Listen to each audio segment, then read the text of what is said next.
Hey everyone, it's Friday, February 5th, 2021. Welcome to episode 52 of the Ginger and the Beard podcast. I'm AJ, aka The Ginger. And I'm Reese, aka The Beard.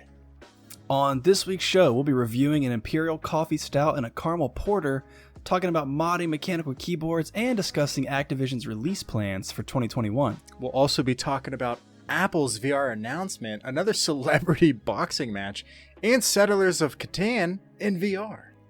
But before we get started, I want to remind you to subscribe on YouTube, follow us on Spotify, and come interact with us on Instagram and Twitter. Yes, and make sure to check out the YouTube chapters or the timestamps in the description if you'd like to skip around to your favorite topics. All right, man, let's get into this. What you drinking? Yes, sir. Let's get right into this and skip to the good stuff. So this week, I've got a beer from one of the local favorites, Smart Mouth Brewing. You remember our boy Jimmy Lochran on the show. Man, it feels like ages ago, but I'm sure it was probably like 20 episodes ago or something. I don't know. I can't remember. Yeah. Anyways, head brewer of Smart Mouth. But this is the Mount Up Imperial Stout with maple, coffee, and oat. If I can line it up for the camera here. Ooh, that sounds so good. Yep, turn it the wrong way there. For you guys listening in your cars, it's a nice cartoonish design with a gentleman who's mounted. Is that Elmer Fudd? On a moose. I'm going to ask you about this in a second because I think this is supposed to be referenced to something. I just don't know what it is. It wouldn't be Elmer Fudd. That's Rudolph. Look, he's got a red... It looks like he's got a red Solo Cup nose. Yeah. There's a bear in the background. It says no beer. No beer. It's like a ranger riding on top of a moose. Dude, look at that moose's face though. Like... Oh man, so awesome. That is an awesome moose face. Like that moose is ready to go, dude. And then there's like a no red Solo Cup sign on this tree, and then there's a nice Three Ships coffee logo down here at the bottom. We'll talk about that in a second. And a squirrel holding a beer can. There's a lot going on with this design. It's very nice. Yeah, this nice can design. This can's awesome. Yeah, we need to find out who designed this bad boy. Really cool. Yeah. So anyways, this is like I said, Imperial Coffee Stout with maple and oats. The Three Ships logo there, it's got Three Ships is a local coffee shop here in Virginia Beach, and it's brewed using their coffee. It's 9.1%. And I've had a couple of these. I'll just go ahead and disclose that. Full disclosure here, I've had a couple of these already. And they're quite tasty, but I haven't really paid enough attention as if I'm reviewing the beer. So let's go ahead and do that. Crack it open here. A little ASMR for you. I wonder if you can reach out to Jimmy and ask him what's the reference, right? Should ask him, right? Pour it into my nice Smart Mouth glass here. Did you have those when I was down there? Have you had those for a long time now? This glass or this beer? No. The beer or the glass. Yeah, the glass. Yeah, I actually had this glass before our Ginger and the Beard glass. Ginger and the Beard, but it's the same type of glass as that can sort of style. Oh, nice. But it's got their logo etched in on it. But yeah, man, so I just gave this a nice little pour here, and as you can see, very chocolatey, dark brown looking, super opaque, big thick head on the top there, as you prefer, the very tiny little soft sudsy bubbles there on top that you just want to swim in, like you said last week. Did I say that? You did say that. I thought it was great. Nice. Yeah, nice light espresso color to the foam there on the top, the head, which makes perfect sense being a coffee stout. Let's go ahead and give it a sniff. It smells very sweet. I definitely pull a lot of that maple out of there. And sweet is kind of the overall theme here with this one. I've had a few of them, like I said, and the sweetness is what stands out the absolute most. If you're looking for something that's super potent on the coffee side, this is probably not the one for you. And even in the description on their website, it says subtle notes of coffee and cacao, which I could definitely concur with. But I'm curious, back to that design. Their website references, enjoy your Saturday morning with this Imperial breakfast stout. So I'm like, what is this cartoon this is referencing? It must be a Saturday morning cartoon of some sort, but right. We're gonna have to reach out to Jimmy. I mean, it just looks like, looks like Looney Tunes, or it doesn't look like Looney Tunes. It reminds me of Looney Tunes. Yeah, it's like almost like Rocky and Bullwinkle-ish. Yeah, like Rocky, from way back in the day. That's it. Yeah, Rocky and Bullwinkle, but like I don't remember what the there was a park ranger. I just don't remember what his name was, but there was a park ranger because like Rocky was a moose, right? And Bullwinkle was like a little I don't remember what Bullwinkle something was. else. It was like was he a squirrel? Maybe he was a squirrel. Maybe we'll have to look into this, or a rabbit or something. I don't know. Anyways, let's get back to the beer. I'm gonna have to give this a sip now. I have to look it up. Man, it's so good. Like I said, I've had a couple of these. I haven't really paid that much attention to them other than just like, oh, this is nice. But I haven't really like analyzed it so much. But yeah, as I mentioned, looks very dark, chocolatey, espresso head there. Pull a lot of maple on the nose. But with the taste though, the taste is where that coffee starts to sort of come through. The sweetness up front, definitely. But on the finish there is definitely some bitterness coming through, and I think that's where that coffee's coming out. And I'm a huge fan of Three Ships Coffee. I used to work at an ad agency, and we would have Three Ships Coffee bags of their beans delivered in 5-pound bags, and grind those up every morning and have that for our coffee. But definitely pulled out that coffee. Like I said, it's very, I'd say, medium-bodied, really good mouthfeel, pretty creamy, and that sweetness kind of sticks around with you, along with that coffee back aftertaste. So I'll give it another sip here. Bullwinkle was the moose. Rocky was the squirrel. I got you. Oh, nice. Thanks for the clarification there. I had to. Yeah, I mean, second sip there. I mean, it's just really solid, well-rounded beer, honestly. Like, it's not overpowering in any sense. It's not overly sweet like you get from some stouts that have maple in them, but also not like super punchy with the coffee. It's just very well balanced and subtle. You definitely pull some of that chocolatey, dark malt flavor through. This is really good, man. I'm glad I picked this one up. There's a couple other stouts they have out right now that I want to try. There's an oatmeal cream pie stout that Smart Mouth has brewed. I'm a huge oatmeal cream pie fanatic, so gonna have to get my hands on that one next. How do you compare this to the morning pancakes? Was it called morning pancakes? Christmas pancakes from Hardywood. Yeah. What sweetness wise? Like, what is it? Oh, like this is a 4. Okay. And Hardywood's Christmas pancakes is like a 12 on the sweetness scale. Gotcha. Okay. Yeah, this is like this is super well balanced. Like the Christmas pancakes, if you're all about that sweet, you want some seriously sticky sweet beer, go for that. But this is just solid. Like I said, I've had a few of them just because they're delicious, and I couldn't wait. I had to keep trying them. So nice. Good job, guys. Good job, Jimmy and team. Delicious beer. What about you, man? What do you got for us tonight on your second beer, or well, probably not second beer, but second week off of dry January? So I haven't had a chance to make it out to the store to refresh on my stock yet. So I'm just going off of like some old stuff that I had in the fridge that I hadn't gotten around to. So I'm not super excited about this, but I'll give it to you anyway. Saranac's Caramel Porter. Okay. Oh. Yeah. So, I don't know a whole lot about Saranac. I've had a couple of their beers before. Never really been super impressed. So hopefully this changes my mind. They're in New York, right? You know what? I actually don't know.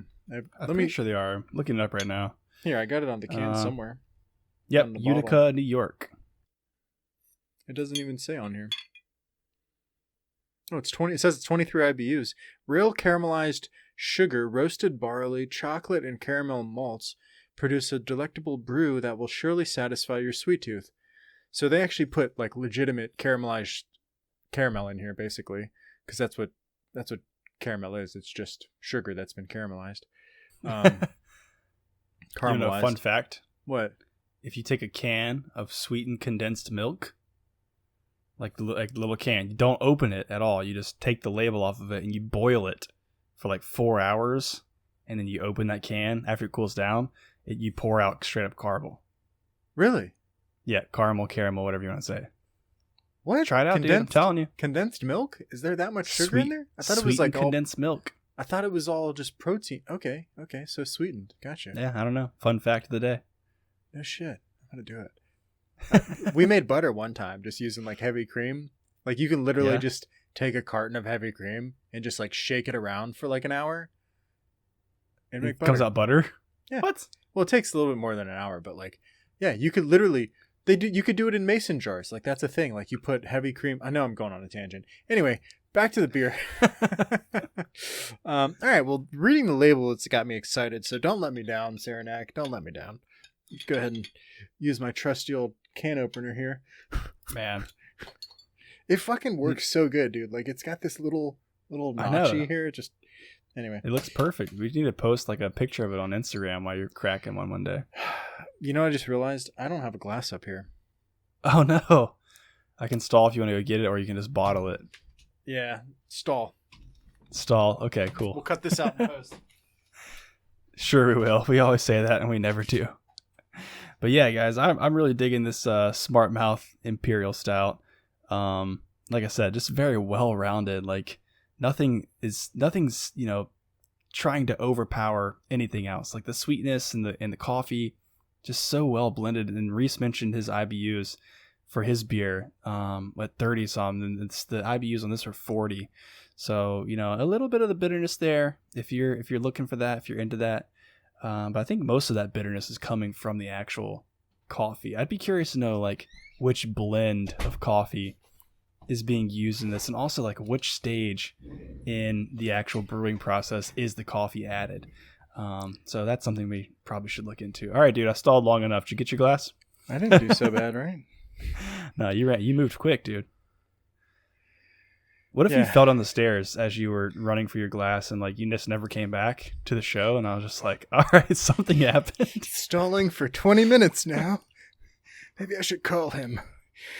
All right, guys. I got the trusty old ginger in the beer glass. Let's go ahead and give this sucker a pour. See what's going on. So very not opaque at all. Kind of reddish, actually. Very reddish in tint. I can barely see through it. I can barely see through to the other side of the glass. It looks pretty dark on the screen, but I promise you, it is like a very dark amber, I would say. Mm-hmm. I feel like when you put it in the right light, I can kind of see it. Yeah, you like a... There it is right you see there. that? Yep. Yeah. Mm-hmm. Very dark amber. The head came out and it's kind of dissipated pretty quickly there. Not seeing uniform bubbles, man. Oh, no. I'm seeing a couple big ones, a couple medium ones, and a bunch of small ones. Let's give it a shot. Actually, let's smell it first. Yeah, so it just smells like a beer. It doesn't smell like caramel at all. I'm not getting any like normally when you smell like a porter or a stout, right? Like you would get at least like a very like strong like melty or molasses type of like smell to it, or like even coffee or something like that. Oh yeah, yeah. But like this is a porter, right? So like usually when you drink porters, I'm sorry I'm like getting down on Saranac right now, but like I'm just kind of pointing some things out that I'm noticing. Like usually when you drink a porter, isn't it like black, like super black? I'm trying to remember the last porter I had. I think was the you have the I'm surprised you didn't bring out the pastry porter horse, but I guess I already reviewed that on the show. Well, I'm taking it to my ruck tomorrow, and I'm handing them out to everyone. Oh, nice. When we're done. Okay, yeah. Yeah, I remember that being pretty opaque and pretty malty. So my point is, usually porters are like very, very dark. So this one's not. Anyway, and there's no smell. It smells like a beer, right? It just smells like All right, let's give it a sip. I'm going to tear these guys apart, I feel like. Oh, I know. I've had their s'mores porter before. Their s'mores porter is pretty good. All right, so very faint taste of caramel there. It's kind of growing a little bit as I as I let it sit there for a little bit. It's a very light beer, I would say. Also, it's light carbonation. The body of it is like light to medium, like closer to light, I would say.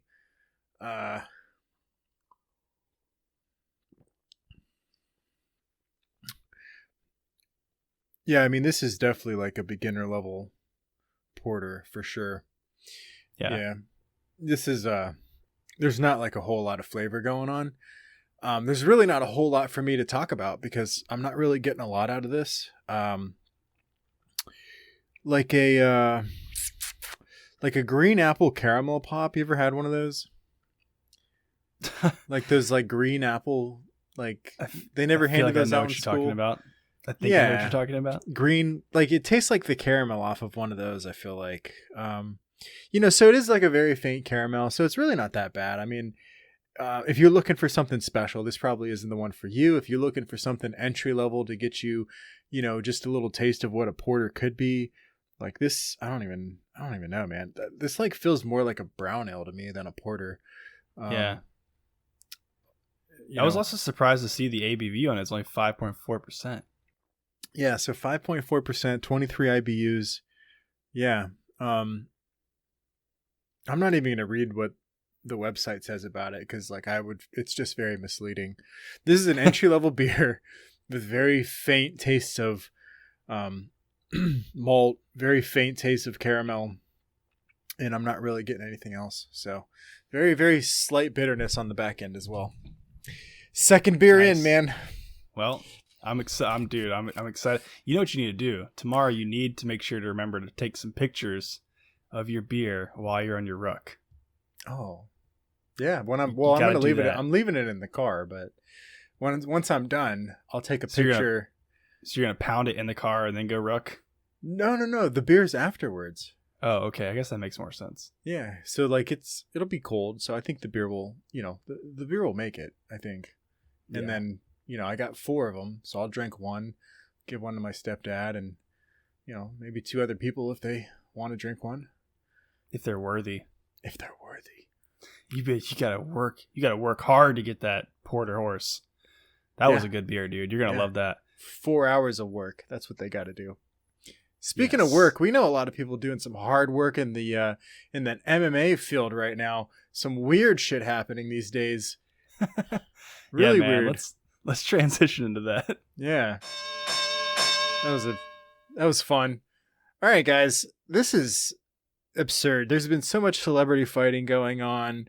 I mean, who was it? I mean, it was Jake Paul and what was that guy's name that Ben he knocked Askren. out? Oh, you're talking about Nate Robinson. And then he's supposed to be fighting Ben Askren next, right? Yep. And and you mentioned something earlier about Floyd Mayweather. Tell me about that real quick, and then I'll tell you about the latest one. Yeah, I'm interested in hearing about yours. I saw this on Instagram. I think it was yesterday. Floyd Mayweather and Ben Askren have announced that they are going to be engaging in a little wrestling action. I'm trying to look right now to see if I can figure out what the date is. Let's see. Let's see. Announces wrestling match with Floyd Mayweather. Yeah, I didn't put too much research into this ahead of time, but Askren has announced that he would take on Mayweather in a 2 of 3 falls wrestling match. What does that even mean? So 2 of 3? So whoever gets 2 takedowns first wins. Yeah. So I don't understand that. So Floyd Mayweather has, I mean, it's an official. I guess it looks official. It's got a picture of Floyd Mayweather in a USA wrestling. What do they call those things? The little wrestling uniform thing. Singlet. It's like a singlet. Yeah, I guess so. Best 2 of 3 falls. Wait, isn't Floyd Mayweather substantially smaller than Ben Askren? Yeah. I mean, Floyd's a 150. He's 150 pounds, and Ben Askren, I think he's he probably walks around at 190. Yeah, he's pretty big. But he posted, he said, after I pin Floyd in no time flat, I anticipate pinning several more amateurs who have large amounts of popularity because it's fun, and you will pay me for it. Dude, he's funny, man. After our episode that we recorded earlier on Sunday or whatever, I saw some clips of Ben Askren doing interviews with different people like Ariel Helwani and MMA Junkie and stuff like that. Dude, listening to him talk about his fight with Jake Paul coming up, it's just hilarious listening to his level of confidence going into it. And the more I listen to him, I know that we weren't planning on talking about this, but the more I listen to him talk about it, the more I'm kind of maybe Jake won't beat Ben Askren. Ben Askren's dude, I've been in this kind of sport and wrestling and MMA for so long. He was like, I trained to become one thing and I accomplish it essentially like with wrestling. He was like, so now I'm going to go into a training camp for boxing and I'm going to learn how to do it the right way or whatever he was saying. And he feels pretty confident going in there. It's so cringy. I don't like it, dude. Ben Askren's not a striker. He's never been a striker. Like, right. Ah, man. Yeah, we'll see how it goes. But I'm interested in hearing about what we got here. The latest and greatest celebrity. Yeah. Speaking of people that aren't strikers, here's two of them, in my opinion. Former NBA player Lamar Odom is going to be boxing pop star Aaron Carter. What the fuck? Excuse my German. What the fuck? Are you kidding me? 41-year-old retired NBA player. 41 years old. Lamar Odom is going to box 33-year-old. These guys are not young, man. They're not that young. Former pop star. What? So here's some stuff, right? It's going to be a 3-round exhibition in June. So June 12th, mark your calendars in Atlantic City. Please don't go. While he's going, Aaron's going against Lamar Odom, who's like been an athlete his whole life, is a lot bigger than him. A lot. But Carter says, I'm a true fighter with extensive experience in street fighting. Like, oh my gosh. Bro. Dude. What? He said this, I'm quoting him. I wanted to let you guys know I'm not just a music producer, an entertainer, a singer, a dancer. I'm also a fighter. Carter proclaimed. I grew up fighting, and I'm really looking forward to this match. Bro, I don't care. You grew up fighting? What? You fought Billy down the street when you were 5 years old? Get out of here, bro. Somebody stole your skateboard, and so you punched him in the chest, and then you got beat up. Like, come on, bro. Stop. Here's some more information, though, and this is just what makes this even more crazy. Odom, like 5 years ago, nearly died in a brothel in 2015 because he had a drug overdose, and he was in a coma and suffered kidney failure, several heart attacks, and 12 strokes. Bro. I mean, he did come back and play in the NBA in 2019, which is great. Good for him that he had a comeback and all that. But like, bro, this is too much, man. You're going to add some head trauma on top of all that nonsense.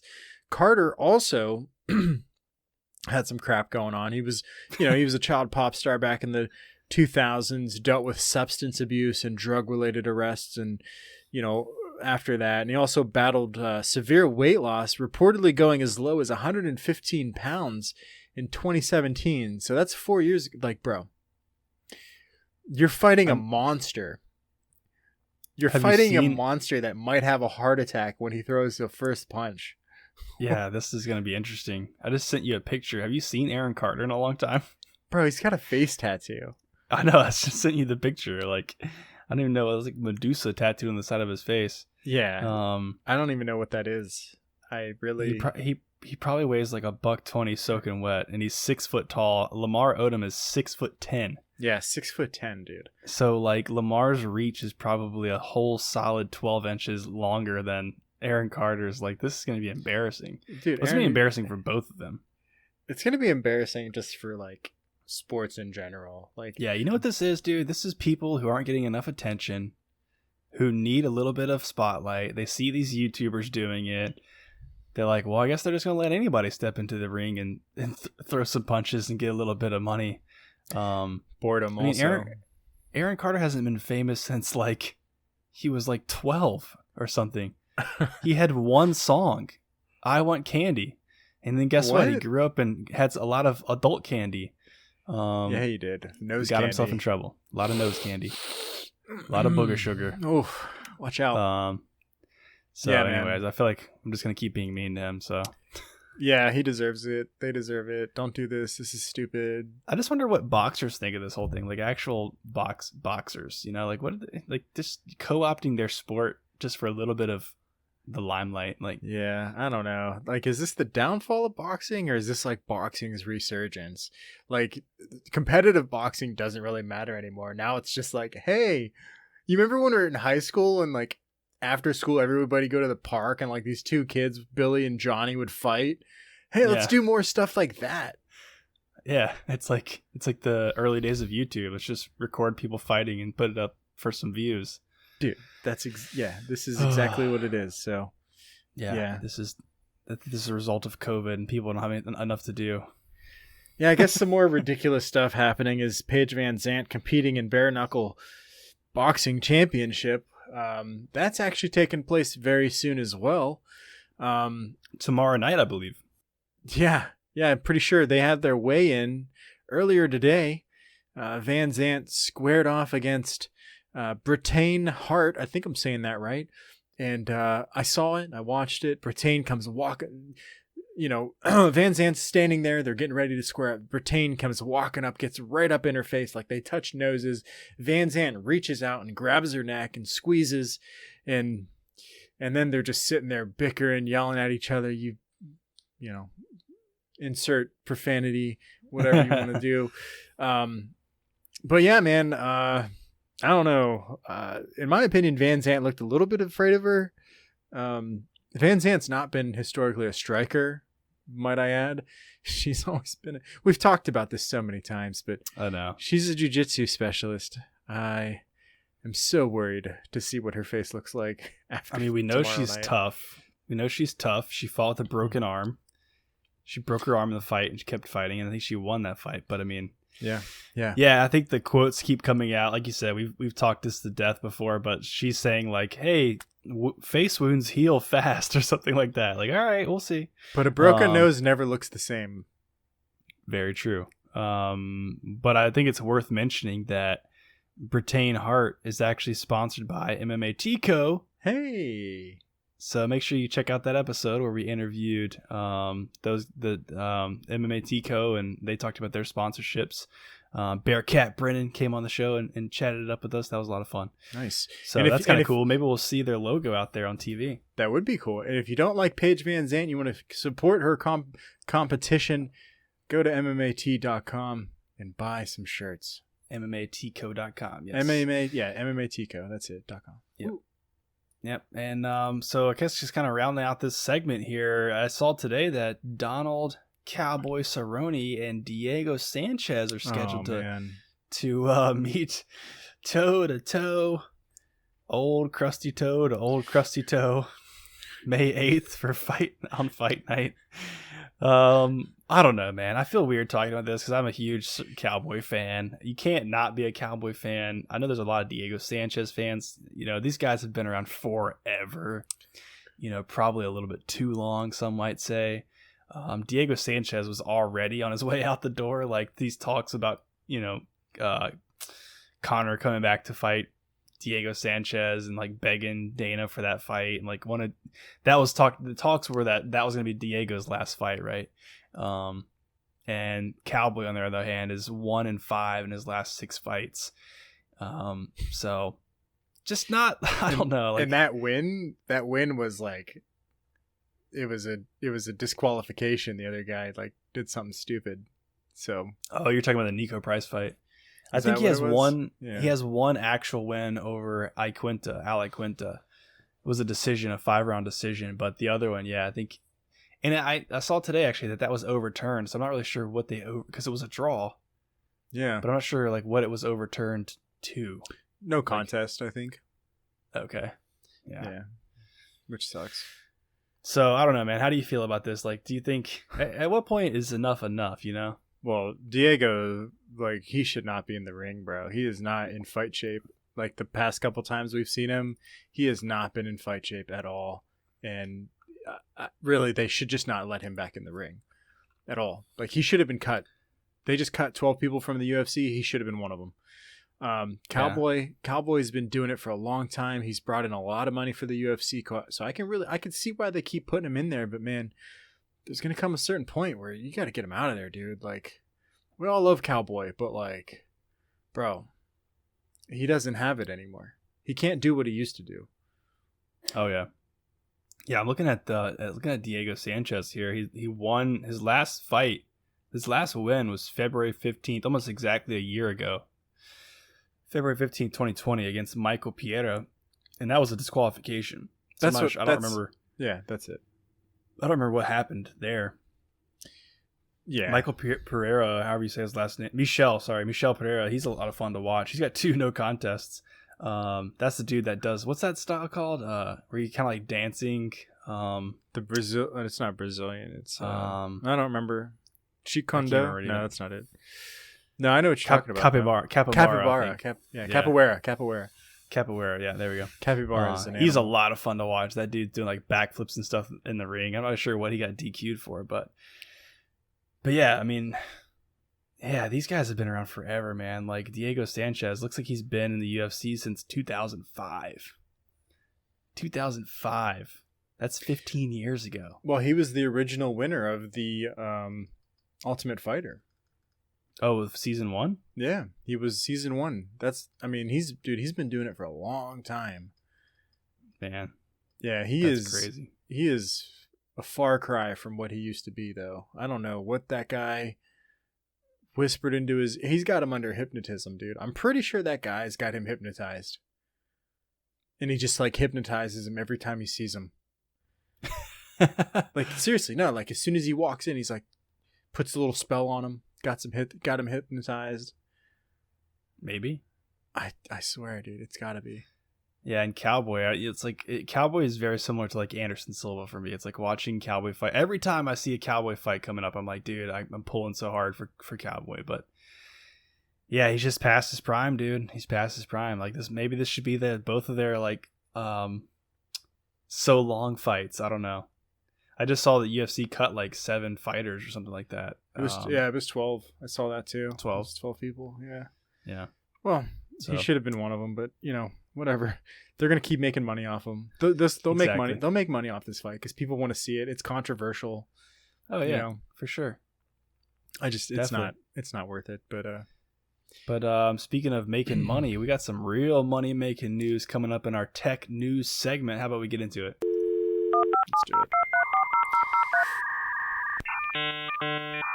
So, Apple, everybody knows Apple, man. Apple's gotta be in the competitive market. They gotta have their hand in everything. And when Apple does something, it's really not that cheap usually, right? No. And what I mean by that is it's usually pretty expensive. So Apple's creating a high-end VR headset that reportedly cost $3,000 with 8K displays and eye tracking, which is pretty cool. So let me get through this real quick. It's going to have basic augmented reality capabilities. That's cool. I'm not sure why I didn't say virtual. So it'll have probably both AR and virtual. Over a dozen cameras, which is, I think, like twice as many as the Quest has right now. It's going to have hand tracking. That's why you need all those cameras. Room scale tracking, again, why you need the cameras. And pass-through AR, which like the Rift has, I'm pretty sure the Quest has. They're just very rudimentary. If they can come up with something a little bit better for the pass-through, then that'd be cool. Dual 8K displays, which is pretty nuts. If they're actually able to pull that off, that's pretty nuts. Eye tracking, which could be used to support favelated rendering. I'm not sure what that means, actually.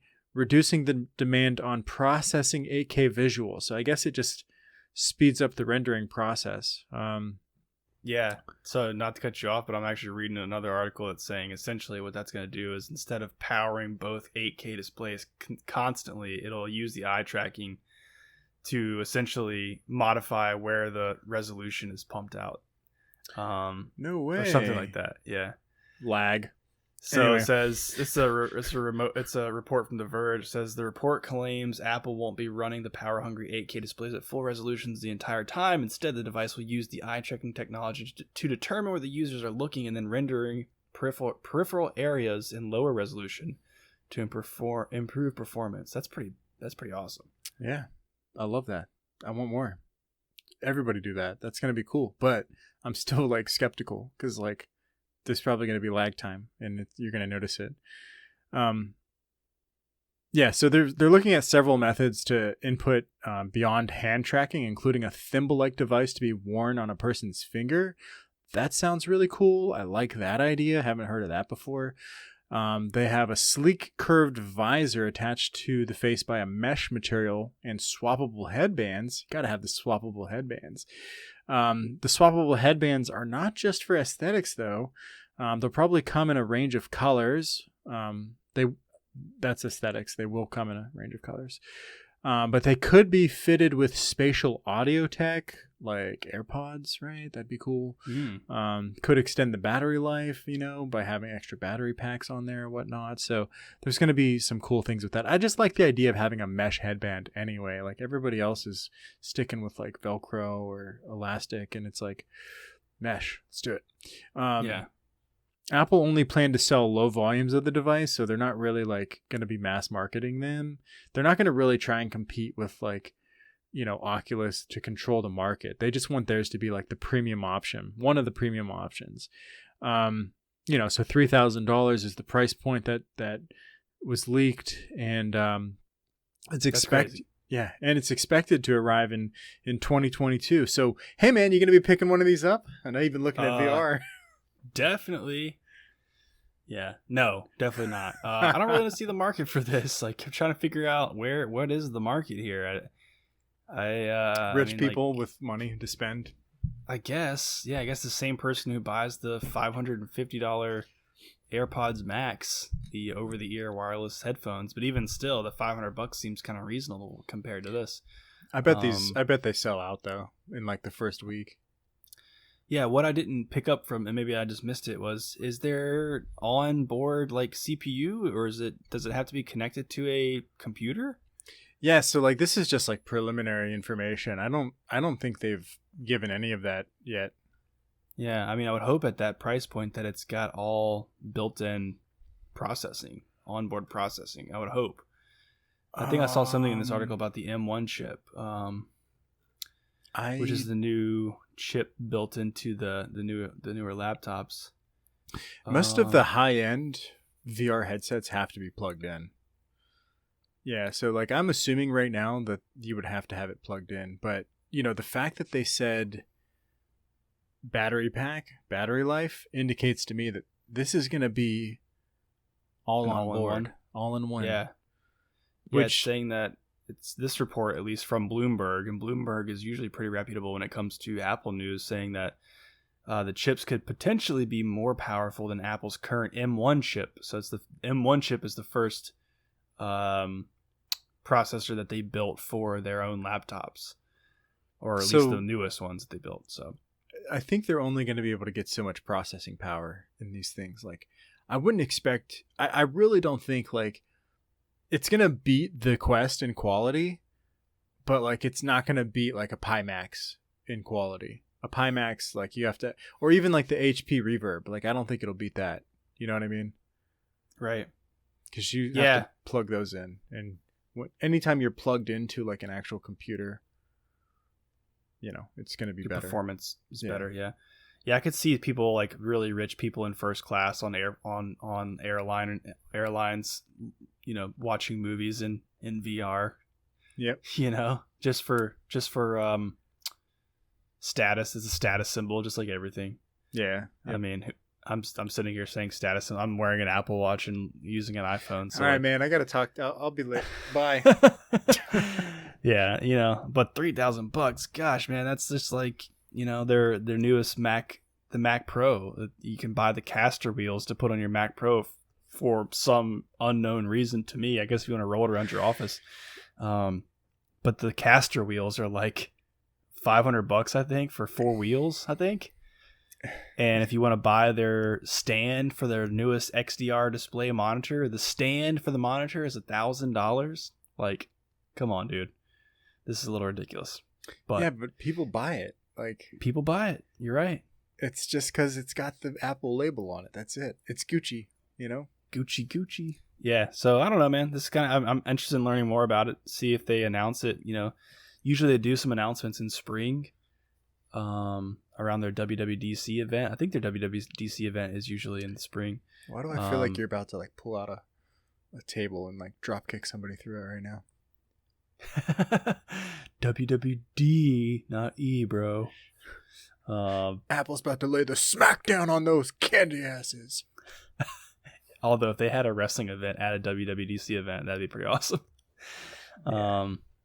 But anyways, that's cool, dude. I'm excited to see what happens with that, I guess. The good news is anytime Apple does release something, usually it causes a very big disruption in the market and a ripple of innovation occurs. Typically, they drive down the prices of various components. So, well, I don't know, could be a good thing for VR as a whole. So we'll see.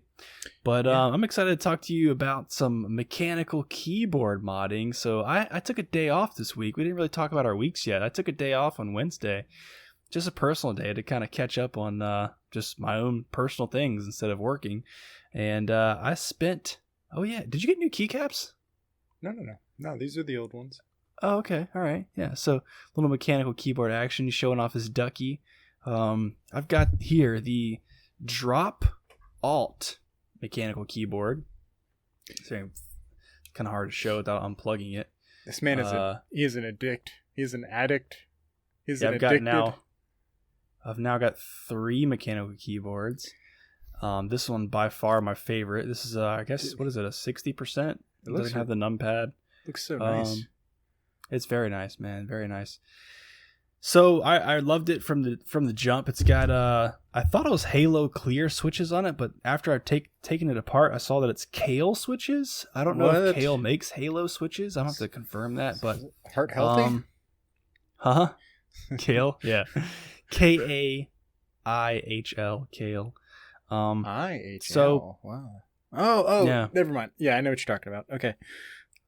Yeah, so I really like the keyboard, but one thing about mechanical keyboards, if you guys aren't familiar, and sorry, it's about to get super nerdy up in here, the big keys on the keyboard, like the space bar, the shift key, the backspace, enter key, they all have what are called stabilizers because the keys are so long that, if your thumb is hitting one side or the other instead of the dead center where this actual switch is, it needs something to help the whole key depress and the switch in the center depress, as opposed to just that one side that you're touching. So there's stabilizers, and that's typically where the clackiness and the really gross noises come from on mechanical keyboards. So I wanted to get rid of that noise. So I'm going to put up some time-lapse videos on the website and on Instagram. I just haven't had the time to stitch them all together. I took a bunch of them. This literally took me all day on Wednesday. I did nothing except for disassemble the entire keyboard. It's a hot swappable board, which essentially means that instead of desoldering every single switch, I can use a switch puller and just pull the switches off the plate just by pinching and pulling. Pulled every single switch off the board, disassembled every switch, which is not as hard as it sounds. It's two little clips that separates the housing. The spring comes out, the stem comes out, which is the part that connects to the keycap, and then the housing separates. And essentially, I separated it all out, organized it on the desk, and then took a little paintbrush with some Krytox 205 grade 0 lubricant, and painted on thin layers of lubricant onto basically every single component of the switches, and then reassembled the whole thing. It took me the entire day. So I'm really quick going to see if I can turn off this, what's it called in Discord? Voice and video. What's that thing called? Crisp. Turn off crisp here. See if you can hear my keyboard. Oh, it sounds so different. Oh, when I turned it off? Yeah. All right, check out this. See if you can hear this. Well, get into our notes. Oh yeah, I can hear it. I can hear it already.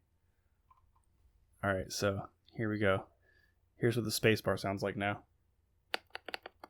Oh wow, look at that. As opposed to, let me get one of my other ones. So it just makes it smoother, basically. Makes it so smooth. So this is my Keychron K4 mechanical keyboard, not modded. So here's what that spacebar sounds like. But that's clicky, right? That's a clicky switch, isn't it? No, these are actually the same type. They're the different switches, but they're both tactile switches. They're not clicky switches. Oh, what? Here's what the shift key sounds like. Yeah. Sounds kind of gross, right? So loud. And then here's the shift on this one. Oh my god, are you kidding me? It makes that much of a difference? Holy shit. Yeah, it's a nice little thunk to it now instead of a clack and rattling sound. So that's what every single key sounds like now. So the keyboard sounds so much better. So does it just so like much more solid? So does it just like take out like all of the wiggliness of the keys? Sorry for lack of vocabulary there. Yeah, so inside of each of the keys, it's essentially two plastic mechanisms. The stem, which connects to the keycap, slides into the bottom housing of the switch. And both of those things are made of plastic. So there's some friction there. There's also a spring inside of each of those keys. So this keyboard, this particular switch, if I hit the keys hard enough, there's actually what's called spring ping. If you listen closely enough, you hit it, you can hear that like reverberance of the spring, that metallic sort of sound every time you hit the keys. So by lubing the actual spring and lubing the plastic pieces inside the switch, it reduces the friction inside of there and gets rid of that metallic like echoing sound. So it's just a nice solid thud to every single stroke. For the bigger keys where they have those stabilizers, which I'm trying to think if I could demonstrate what that looks like. It's kind of hard to do. But if you look at your keyboard, look under the space bar, the two things on the left and the right, those are the stabilizers. Mm-hmm. Yep. Inside of those, the same thing as the switch, is two plastic pieces, but there's that metal wire. They call it a wire. It's more like a pole or something that goes into that stabilizer, and that metal is a little bit loose inside that plastic housing. So every time you hit the space bar down, that metal piece is rattling inside that plastic housing. So by putting a bunch of grease inside of there, it dampens that rattling sound and essentially slows down when the wire impacts the plastic. Wow. Okay. So that it gets rid of that noise. So do you know how often you're going to have to like re-grease them, or is this just like a one and done kind of deal? Should be a one and done. I don't think that I don't think the grease is going to go anywhere. Honestly, I need to research a little more to see if people reapply, but I'm definitely not going to do that unless I absolutely have to. Yeah. But I recommend it to anyone out there I definitely wouldn't do it unless you have a hot swappable keyboard, which I don't know if yours is hot. Is yours hot swappable? Do you know? No, mine's all soldered. It'd have to be soldered. Yeah. So, I mean, I could desolder and resolder, but I'm not going to. It's a pain in the butt. Yeah, I had to desolder the spacebar key on this one. And mine's and clicky. Replace it. I have, I got blue cherry keys, right? So it's all clicky anyway, which I don't mind. I actually like I like it wiggly. Yeah. I like it wiggly and clacky and, like I like all that. Yeah. Yeah, they actually recommend that you do not lube clicky switches because it will compromise the clickiness of the switch. Yeah. But the stabilizers, if you wanted to get rid of some of that, the spacebar was just the thing that would just drive me nuts. Even just typing myself, it's just the spacebar sounded so bad. Yeah.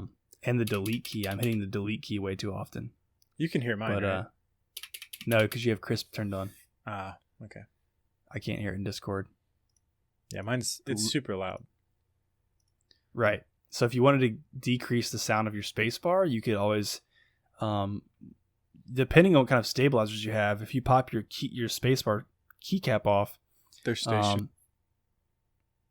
Yeah, you may or may not be able to pull those stabilizers out.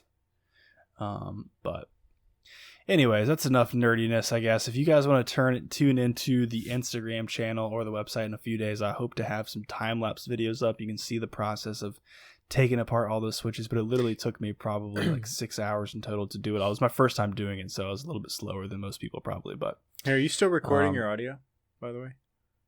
Yeah. Okay, perfect. What, did your spacebar stop yours? It did for like 3 seconds. Yeah. Whoops. Yeah, I made sure to click into the document to do that spacebar action. Yeah, I did. Let me turn my crisp back on really quick. I did, and then I didn't, and then oh well. But so you're gonna have to do some splicing, I guess. Yeah, it's okay. Dude, that's super awesome though. I think it's really cool that you did that. I was proud when I put the little O-rings on each of my caps, which did something similar to what you did, only yours is like the much more advanced way, and it got rid of like all of it added so much stability, it sounds like, and it got rid of all that extra, I don't know, all the extra play and all the pieces. Yeah, it just it stabilized everything. Mine stabilized a little bit and it got rid of some of the noise. Yeah. But yeah. Yeah, I would recommend you guys go check out some YouTube videos too to see like before and after sound tests. That's just the kind of nerdy stuff we're into here. But anyways, we got some video game news to talk about, man. Some stuff I'm actually kind of excited to talk about. How about we get into that? You got a keyboard for something, right? You got to use it. Yeah, that's right. You got to play some video games. So, what's up, man? What's going on in the gaming world? So you actually plugged this in here, and I was just kind of reading along with the story. But so Activision has confirmed there's a new Call of Duty in town, or it will soon be this year. A new Call of Duty. I mean, I'm not sure if I should be surprised by this news. I think they're on pretty much a yearly cadence at this point. Yeah. But what I found more interesting, looking a little bit into this, and I'm not sure if this is where you plan to go with the story, is that number one, the Call of Duty franchise had its best ever year in 2020, helping the parent company Activision Blizzard post its biggest year in the company's 3 decades of existence. That comes from GameSpot. So I don't think that's probably a unique combination of circumstance. You know, we talked about this for a long time, but COVID, people are at home playing games a lot more. Yep. Well, and they also came out with the what was it? Black Ops? No, Black Ops. What is it? The Warzone. They did Warzone, right? And Warzone's like super popular. And and they give it to everybody for free. So it's like, of course, man. And they switched their model from a buy to play to a free to play with Warzone. And you know, anytime you do that, man, people go in and they spend their money on microtransactions and you make out big. That's the new model, man. Don't go buy to play. Everybody should be just doing free to play microtransactions or some kind of other way to monetize, because that's how you do it. That's how you do it these days. I don't really have any other news other than that it's coming out this year. So I'm happy you added some more color to this. And I think it's awesome. I think it's great for Blizzard. I think it's great, you know, that Activision is able to help Blizzard in this kind of way. And it just means more things for other parts of Blizzard, which we all enjoy. Overwatch. I certainly love Diablo, so I can't wait for the new Diablo to come out. You know, I saw the alpha gameplay. It looks awesome. I'm super excited. Going back to their roots of Diablo 2. If you've never played Diablo, I recommend it. I have not played Diablo. I need to get on that train. Yeah, it's not really your type of game. You're more into shooters and whatnot, but you know, for me it's like very nostalgic. It's like one of the actually Diablo 1 is the first PC game I ever played. I think I remember you saying that. Yeah, and I was hooked on PC gaming after that. That was it. It's crazy that the game called Diablo is what fucked me over for life. That's hilarious. Yeah, it is. Coincidence. Yeah, so the news is that Diablo 4 won't come out until 2022, though, along with Overwatch 2. Yep, that sucks.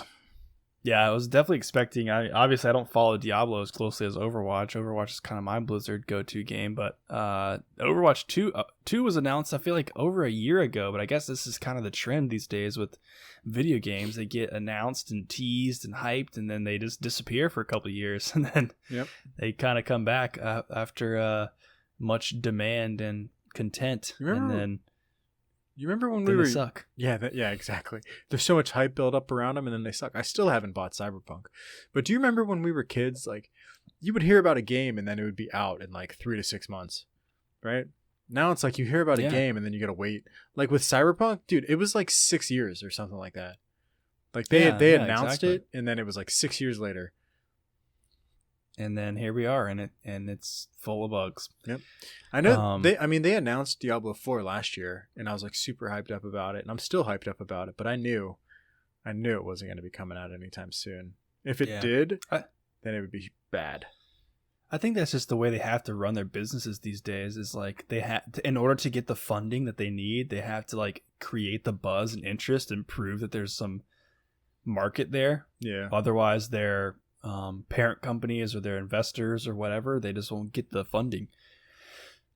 I don't know why it was such a different world. I guess it probably costs a lot more to make video games these days than it did back in the day when we were kids. Of course, yeah. They pump everything up. Yeah. And then the price of games hasn't really increased since then, so that's always interesting. Yeah. But yeah, so the interesting piece of this, like you mentioned, is that with Activision owning Blizzard, now Blizzard seems that Blizzard's going to adapt the Call of Duty model to some of their franchises. So that's Blizzard. That's Overwatch. That's Diablo. That's whatever other Blizzard games you want to look at. They talk about adapting it to all of their franchises, which would include free-to-play options. Obviously Call of Duty, like you said, did the Warzone thing, free-to-play on PC. Mobile adaptations. The Call of Duty mobile game was pretty popular and actually not bad. I played that quite a bit when it first came out, and it actually wasn't terrible.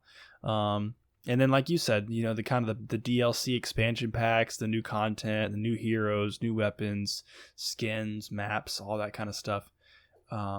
Which I don't know if it's a good thing or a bad thing, but I mean, if it means more access to good games, then I'm all about it. I think it's a good thing. I mean, you certainly bring in, people with bad computers and, the suck, the noobs and bring in the suck. Bring in the 10-year-olds, and all that stuff. So like, that's probably not good, but, I think it's good for the company to make money. It might be good in the short term, might be bad in the long term because they switch to that model and they're like, oh, well, we can just release crap and people are going to play the game and spend money. So just release it. Who cares? That's what it's kind of been happening, right? A lot of companies do that. Release it as early release and leave it in early release for like 5 years. Yeah. So, I don't know. Could be bad. Could be good. Something that a lot of people love and they consider good is, Settlers of Catan. You ever heard of it? I feel like I've heard of. Is Catan a board game? Yeah, it's a board game. Okay, I've never played it. I haven't. I know I've heard of it. I've been invited to play it like a couple times, and like we were about to, and then we never did. So like we have friends that want us to play it with them, and I want to play it because it sounds fun. But it's like a really long game, also. Like it's like Risk, right? It's like a Risk type of game where you have to like sit there for like hours and hours and hours to get it done. How do we compare it to like something I'm familiar with in terms of like Monopoly?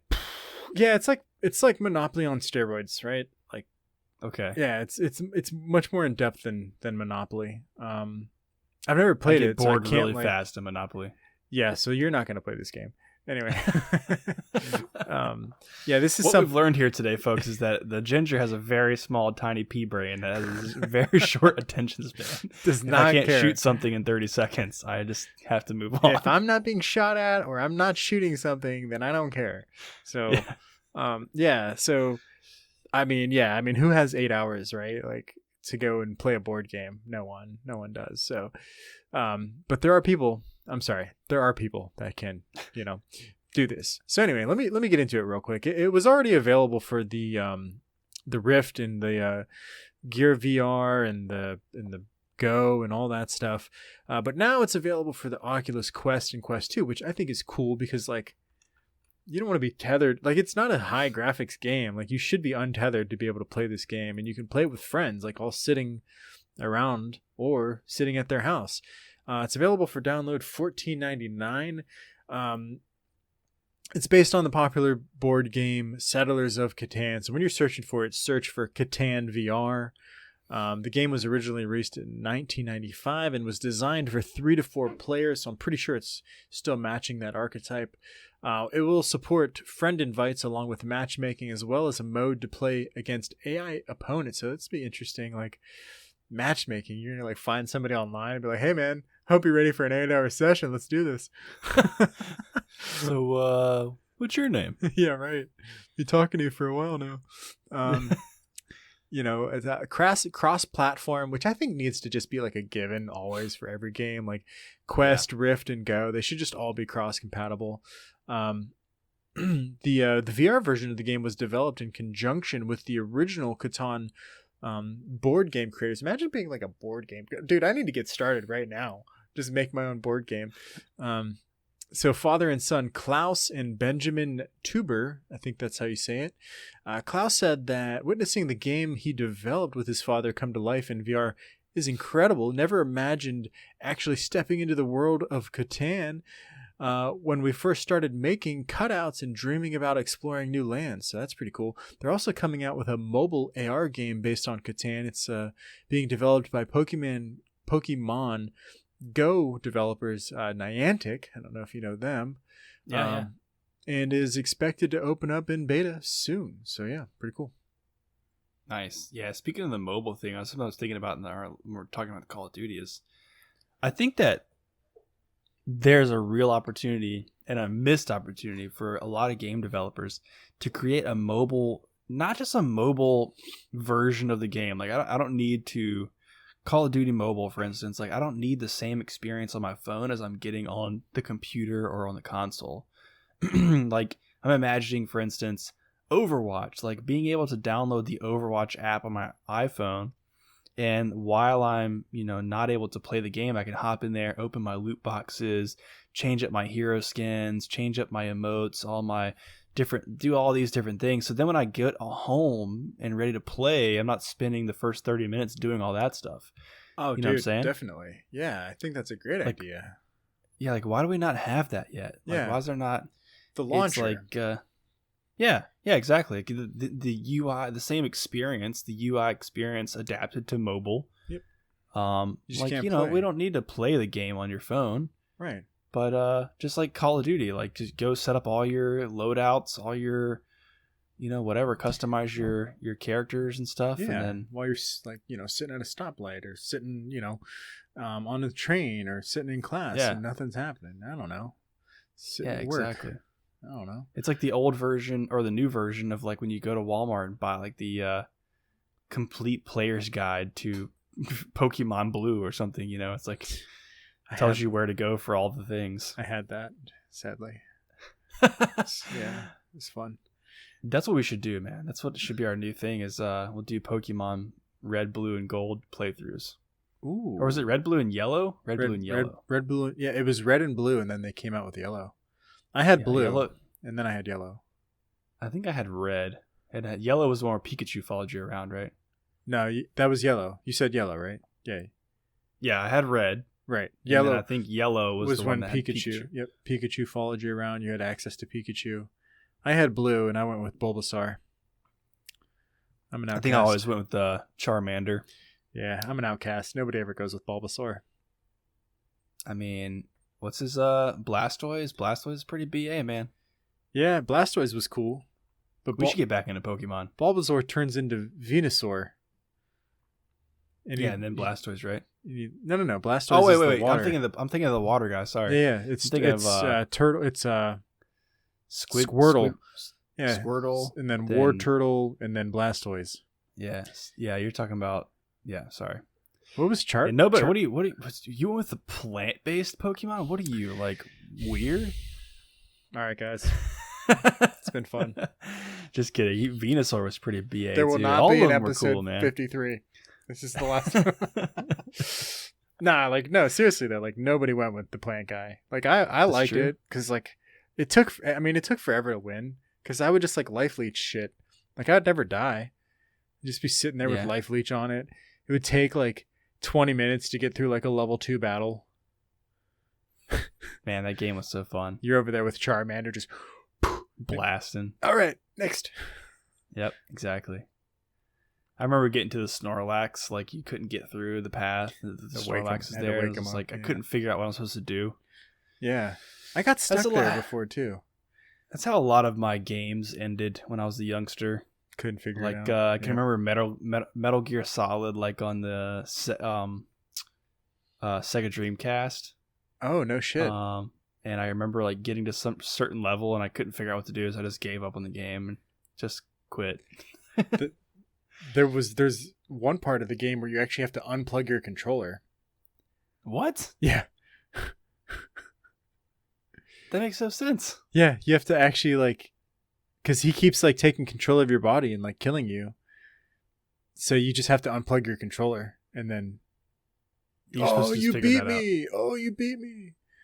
Yeah. Wow. I can't remember. No, like he gives you prompts. Like there's supposed to be like a prompt for it. Like I don't think it like explicitly says like unplug your controller. Maybe it does after like 20 minutes or something, but like he keeps saying like something along the lines of like unplug your controller, but I'm not really saying that. But yeah, unplug your controller. Yeah. And that's how you beat them. I feel like games like used to like there didn't used to be an easy, hard, normal mode. It was like just always hard. And like they just sometimes just never told you what you had to do. You just had to walk around for hours.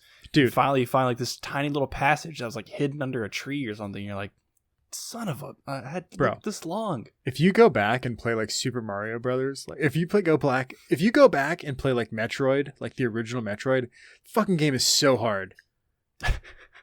Dude. Those like the old school like platformers, you had to literally like I don't remember doing it like because games are so easy now in comparison, but like you would have to sit there and do the same level, like the same jump of a level 10 times in a row to get past that jump, and then you'd have to go to the next jump and you do that one 10 times, and then you do the next one, you do that one 10 times, and it's like, and it would take you like an hour just to get through one level. So ridiculous. Yeah. Man, that's the good old days. Yeah. Now we just cater to everybody. Like, oh, you can't figure out where to go. We'll just give you a big giant flashing arrow up here. Boop, boop, boop, boop. Dude, here, this way, dummy. It's even worse than that. Now they got these games where like you just click a button and it autopilots. Oh. It like you literally fun. You run to the quest giver, you talk automatically, you then run to the other things. You kill the things, you run back to the quest giver, then you run to the next city, and that's all automatic? It's all automatic. You don't have to play the game. Why? What's the point? Do you watch it or you just let it run itself while you like eat potato chips? Yep. That's stupid. I don't care who you are. That's stupid. Dude, let me catch a kid doing that. I'm going to smack him. The gamers that are going to be our age in 20 years that are playing these games now, they'd be terrible. They're so bad. I can't wait to stop them. I can't wait to be 50 and play against those little sneaky snakes. Just punching midgets. I can't wait to be 50 and I'm like, how old are you? Like 30? Like you shouldn't be playing this game. Youngin'. This game's you're not old enough for this. But I have kids. I don't care. Go back to preschool. Do you have grandkids? I got grandkids. You have any white hair on your chest? I had white hair on my chest. Gone, really. Anyway. Oh, jeez. We've gone a little off the rails here, guys. All right. So that about does it for our show. I hope you guys had a fantastic listening experience with this one, and that you got a nice weekend ahead of you if it's not past the weekend already. But as always, we appreciate you guys tuning in to another episode and ask that you please like and subscribe on YouTube, follow us on Spotify, and again, come say hi on Instagram and Twitter. That's right. And of course, if you really want to help us grow the show, please share this episode with a friend who you think will like it. For now, we'll see you all in the next episode. Peace. See you guys.